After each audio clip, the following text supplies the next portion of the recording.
Simple Cyber Defense weekly updates for November 6th, 2020.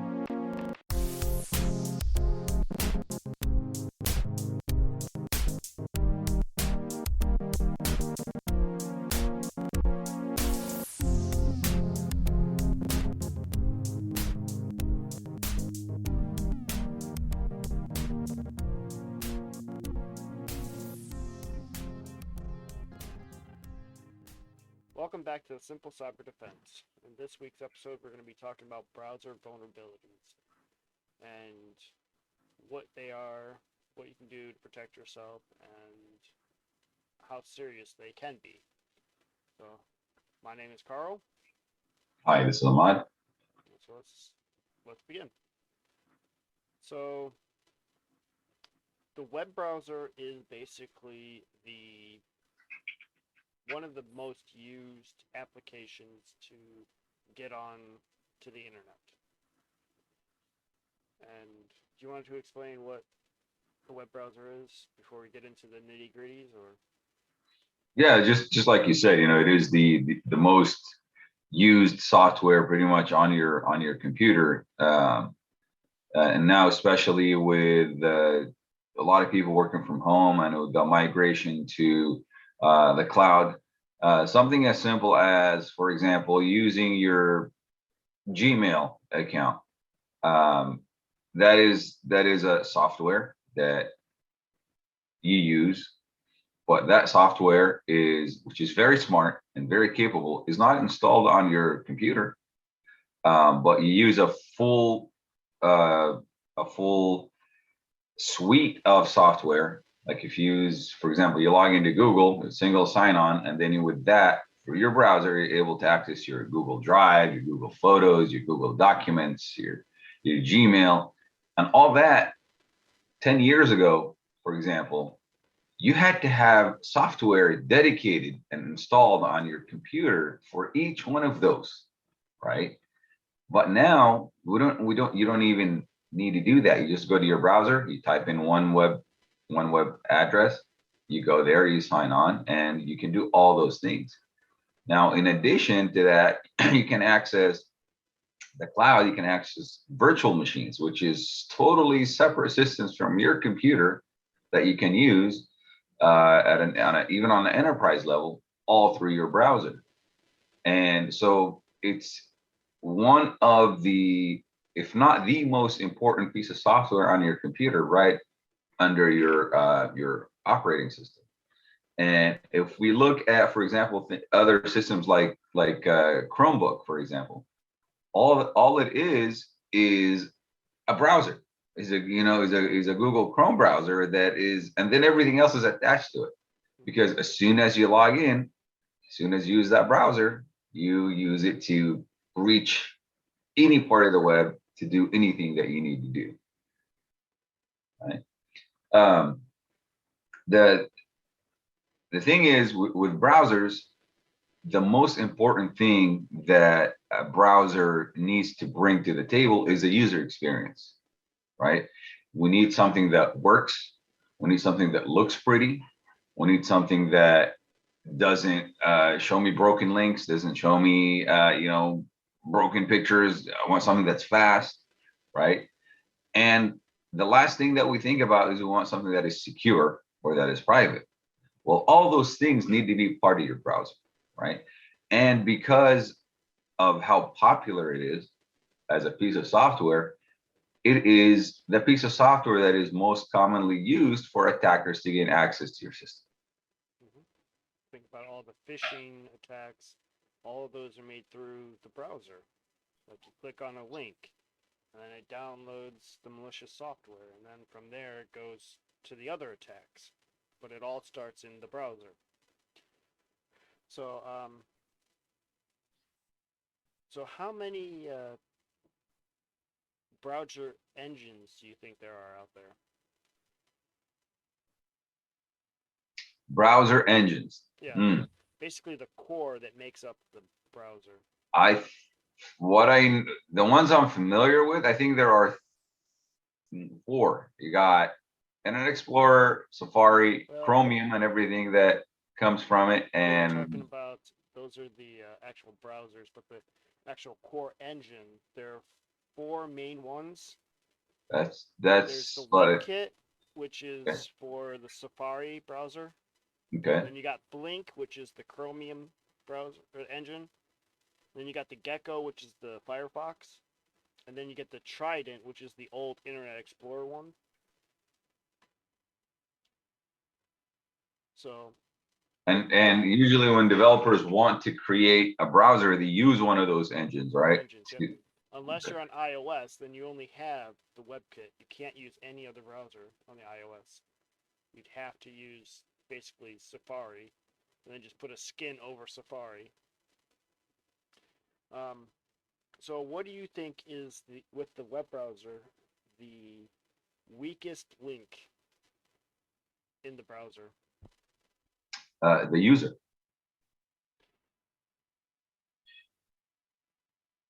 I would say it's the extensions. Because like you said, the users want everything, like the pretty stuff and all these other functionalities added into the browser.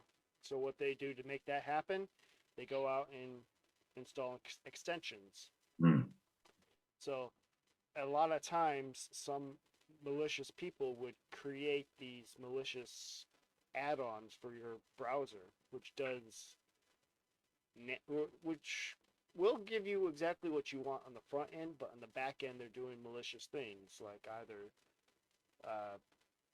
key logging or putting in backdoors or just basically spying on your entire network.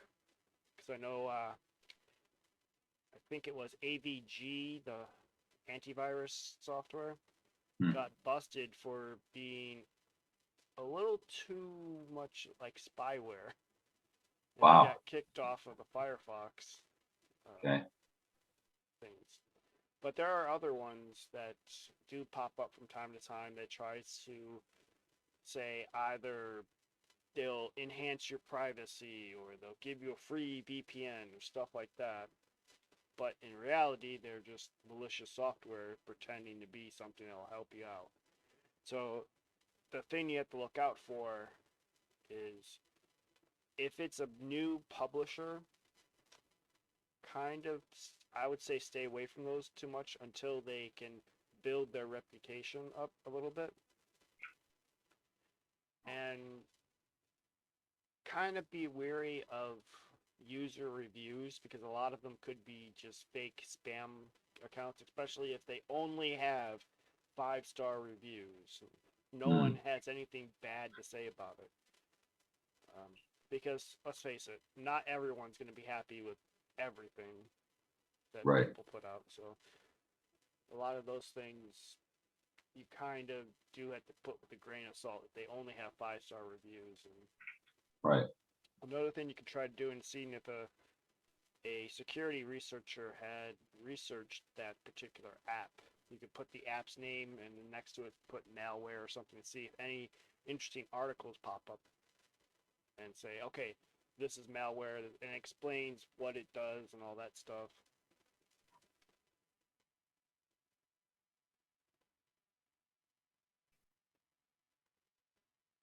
Now, as far as having different numbers, like different browsers installed on your system, like for example, some websites will say, oh, we work better on Chrome, and some websites say, no, we work better on Internet Explorer.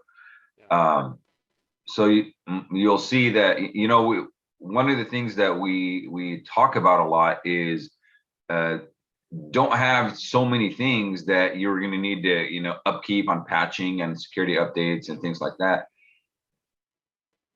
Would you recommend only having one browser on your system that you use or have multiple browsers? I would say at most, I would say only have 2 browsers. What I would recommend is having Chrome and Firefox. Because those are the 2 major players on the PC end. If you have a Mac, I would say choose between Firefox, Chrome, and then have your Safari. because Safari is going to be built into there, and sometimes Safari will work best for the most part, but then sometimes you'll have to use either Chrome or Firefox or other websites that are just built specifically for that thing. But I would say no more than two, because that Okay. way you get into the, because let's face it, most of the browsers out there, like you were built, like saying, like Edge, Vivaldi, and some other ones, are all based on Chrome, and very few are actually based on Firefox. So with the browser wars, as they're saying, most of the people who build web browsers build them on the Chromium base. Right. So that's why I would recommend, if you're on a PC, have Chrome and Firefox. So they're two different browsers. They'll act differently, and they'll give you different protections. And like if you want more of a private web browsing, you'll have more options with Firefox. You can tweak a lot more with that. But if you want more of a security end thing, then I'll lean more towards Chrome, because Google does a lot of good with their security side, even though privacy, they kind of suck at it, because, well, let's face it, as That's how much they make money. yeah, well, not only do they make money, but they also need data in order to recognize the threats. Right. So it's kind of like a give and take kind of relationship. Like, Right. security, sometimes you have to balance between privacy and security. You can't have both at the same time always, so you kind of have to give up one for the other in some cases. So you had mentioned also the extensions in different browsers, right? And um, one of the things that you'll see sometimes on Firefox especially is when you go install an extension and you've done your research, you know, it looks fine, it's a legitimate company, but then you'll get a warning that, hey, Firefox is no longer responsible or no longer managing the security or the patching of the specific extension. Mm-hmm. What would you do with something like this? Because now you see that Firefox had kind of transferred Yeah, the management of that mitigation of that risk to to the user. the the user or to the creator of that extension. Would you shy away from those altogether? Well, I would, only because usually when they give that warning, it's because the developer has stopped active development on it. So, because the reason why they're saying that they don't support the updates is because the developer hasn't put any updates or any kind of changes to it for, I think, 6 months or more.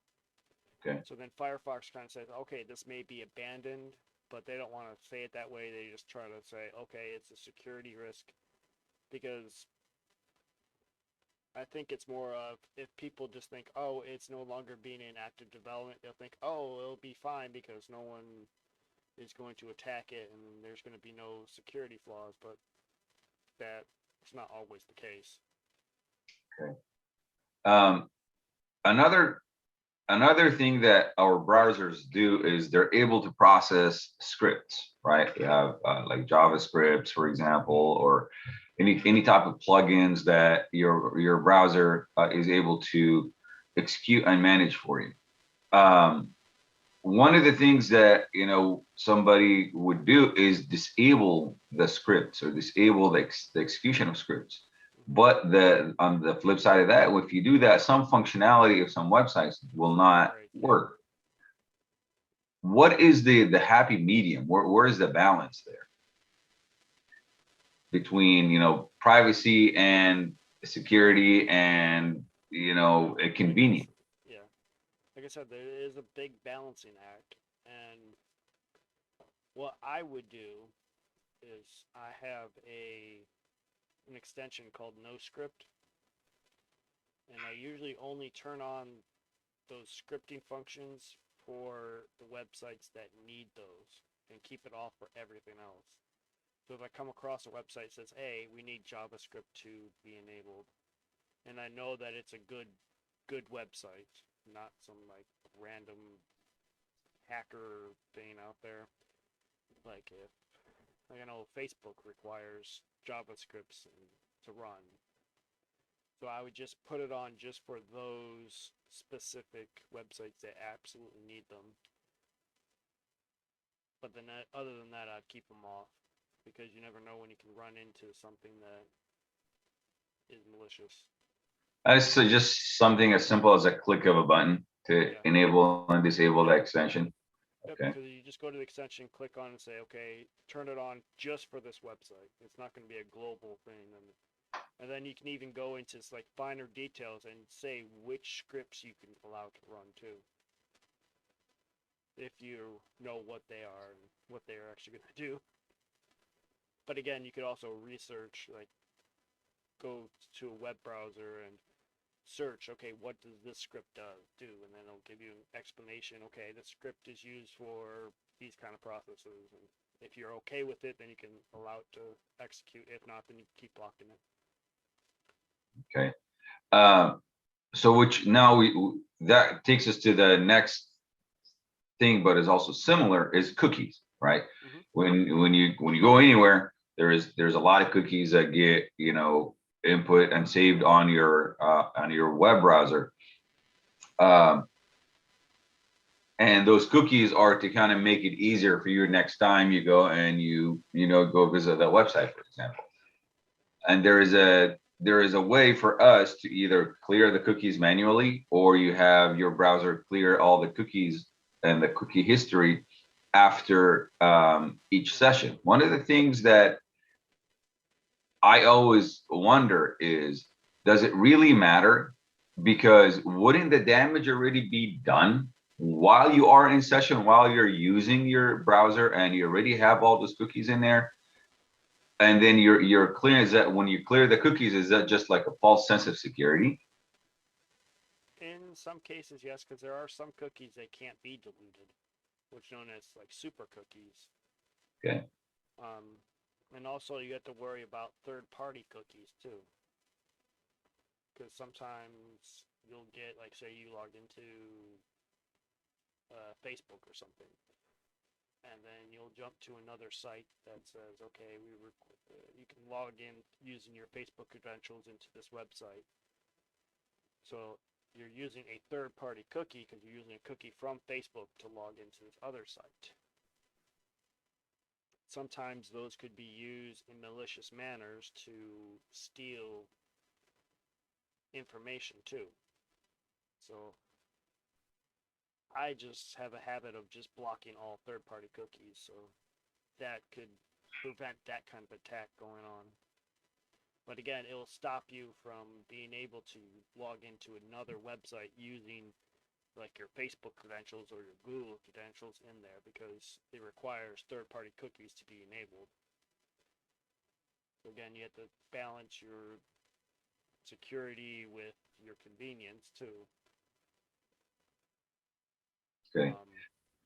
And another thing you could try doing is, if you're not really comfortable with some of these things, you could just create what's known as a virtual machine using VirtualBox, and then run a browser inside that virtual machine, so everything's contained within that little virtual machine. So if it does get compromised, you can just delete the virtual machine and everything in there will be destroyed. Okay. And I was watching this video from NetworkChuck. I don't know if you're familiar with his videos on YouTube. Pretty good. Yeah, and he had mentioned that you can actually get a free AWS account where you can, through that account, create virtual machines, and it's very simple, very easy to follow. And with you can have that virtual machine on your computer, and anytime you need to access something, just go ahead and use that. It's very simple and it's free. And I'll put a link into the description of that video. That I know exactly what you're talking about. Yeah. So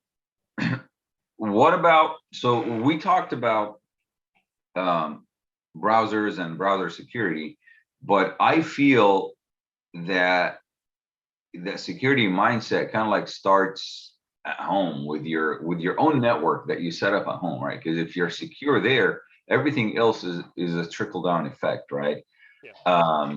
And one of the things that I was actually working on this last week, and I totally, totally spaced out, didn't think about it, is I have a few accounts on my computer, but I use my account and I've used that account for years just to log into my computer. And then I realized that I have admin privileges on that account, which is, I think, I mean, I consider myself that, I know a little bit about computer security, and I still made that grave mistake, which is, when you create those accounts, yeah, give admin rights to this. Yeah, why? Because I'm managing the computer, because I don't want to have to log in and log out every time I need to install a software. But I would say following the principle of least privilege, right? Yes, have an admin account so that you only use to set up your computer, that you use to create software, you use to add or remove software, but don't have it for your daily use. Yeah, even though I am the administrator of the computer, I need to have a secondary account that I use that I have to use my computer, right? Because most malware uses that administrative privileges to get Exactly. into other places that they're not supposed to get into. And if Exactly. they don't have that administrative privileges, you stop them. Yeah.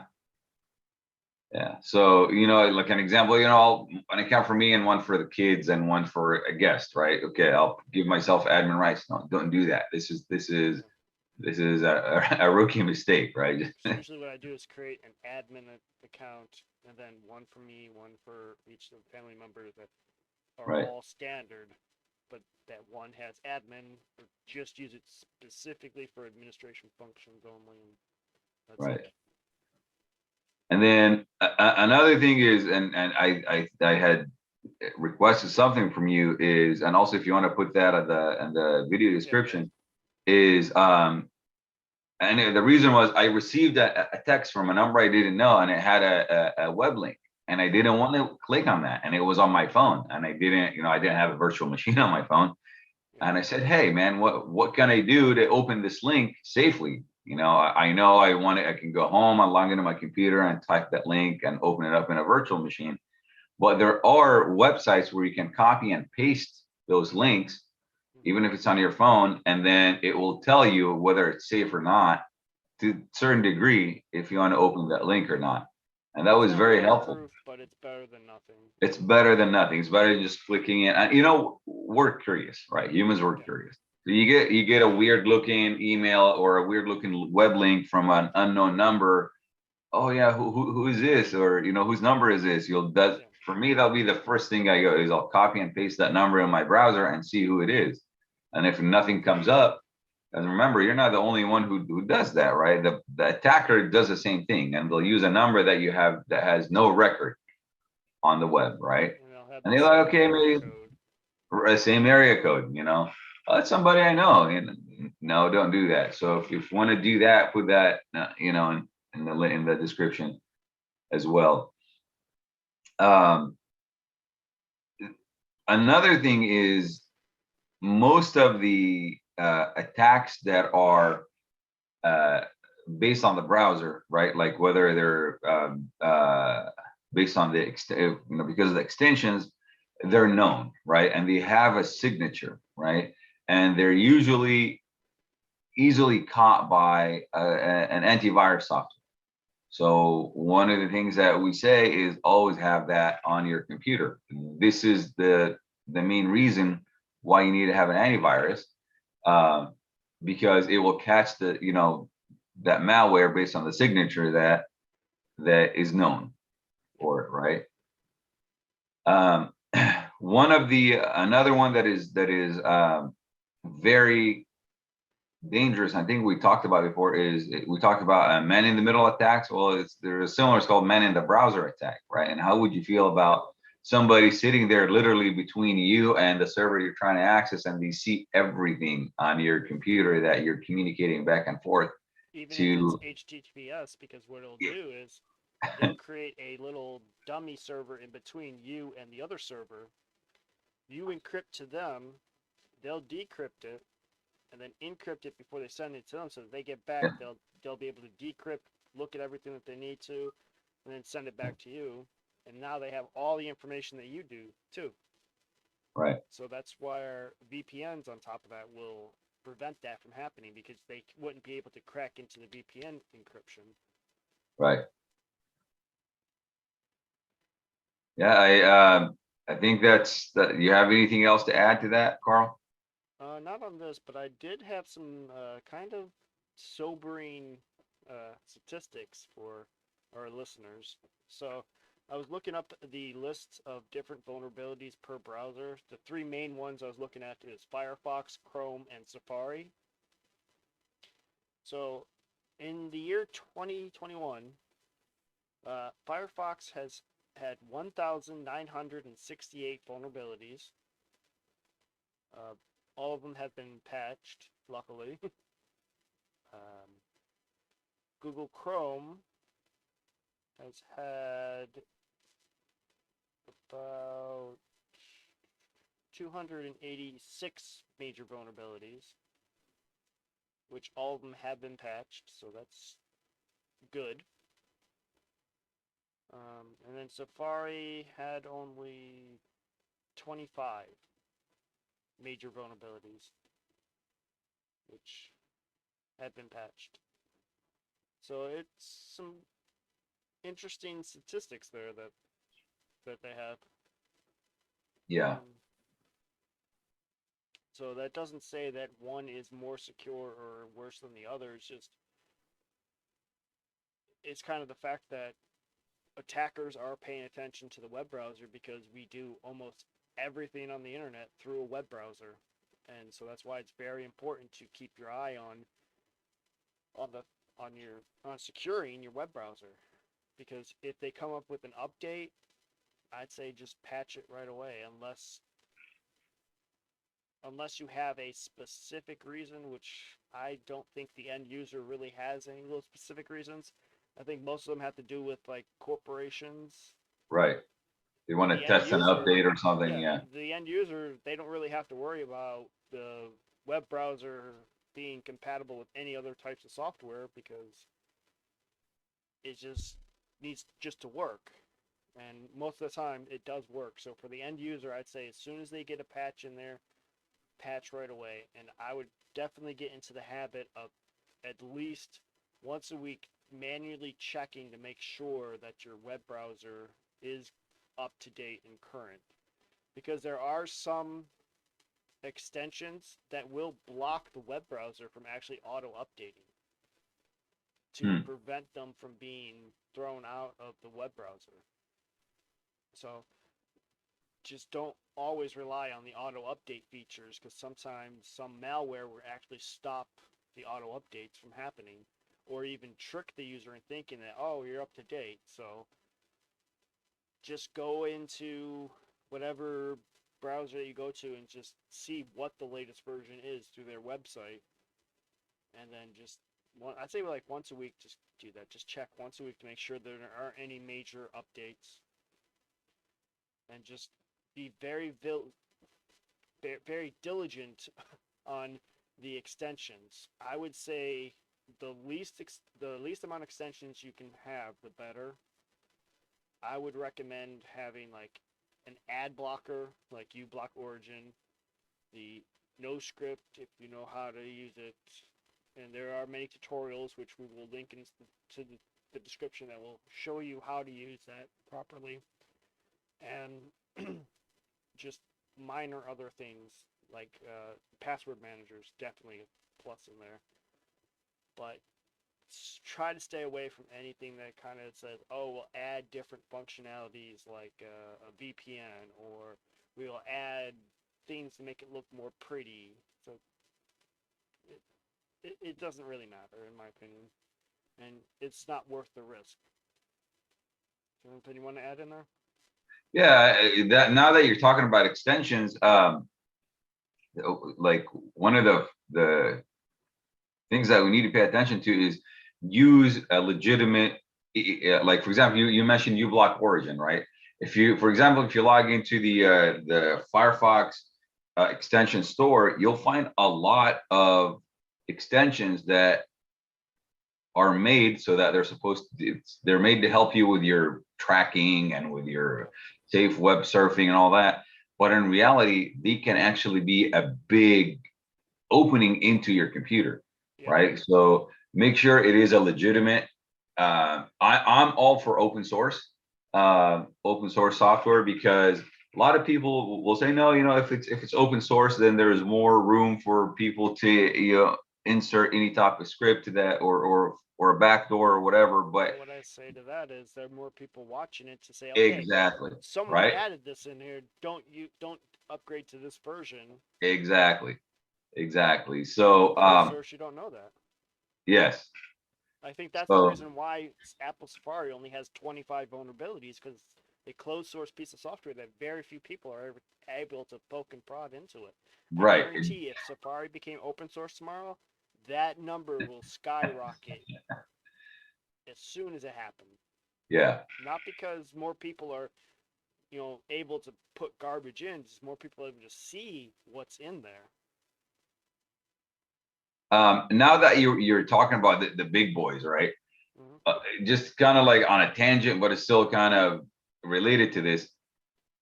Why are people hating on Internet Explorer? What is it with Internet Explorer that, number one, there's a lot of issues that it comes with, right? It's why? Well, with Internet Explorer, it uses the old Trident engine, which is very insecure, and Microsoft tried their best to make it secure and to work well, but it's a lot of garbage, basically. But ever since the Edge has moved away from their own engine to the Chromium-based engine, it's basically just Chrome with a flashy new look. That's all it is. Okay. That's cool. Yeah. All right.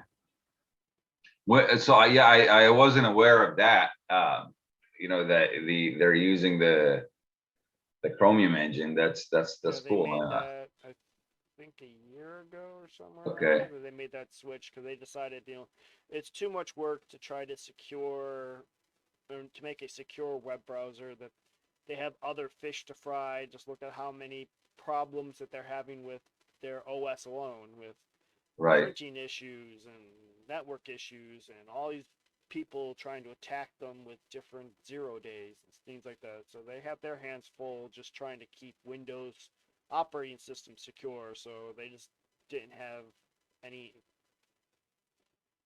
time or resources, or I wouldn't say resources, they have tons of resources, but they just didn't want to keep up with the web browser. So they looked at Chrome, say, okay, Chrome's very popular, might as well use it, and just call it a day and let Google handle all the security on that end. Right. Okay.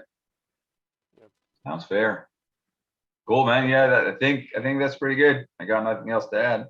All right. Well, if there's nothing else, then that'll conclude this week's episode. And just remember, be very, very careful with your web browsers, because it is basically the window to the internet, and it will be your number one source for attacks if you're not careful, because that internet browser is basically the way everything gets in through the internet, and it's kind of scary, but as long as you follow precautions, you could easily mitigate a lot of the problems that will result of it. And with that episode out of the way, we look forward to the next one. All right, see you. If you like what was in this episode, please consider liking, subscribing, and sharing with others. For more information, to suggest a topic, or to donate, head over to simplecyberdefense.com.